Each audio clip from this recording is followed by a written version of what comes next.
कभी कभी जिंदगी की हकीकतों को कबूल करने के लिए मजबूत नहीं बल्कि बेहिस होना पड़ता है। अगर आपको कोई खोने के बाद भी मुतमईन है तो ऐसे लोगों को अपनी धूल का भी पता मत दे। अक्सर कसूर हमारे अल्फाज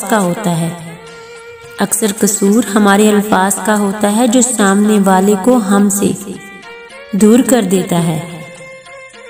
इंसान किसी के लिए इतना ज़रूरी नहीं होता जितना वो गुमान रखता है। सब्र के कुछ घूंट इतने कड़वे होते हैं कि पूरी जिंदगी की मिठास ही छीन लेते हैं।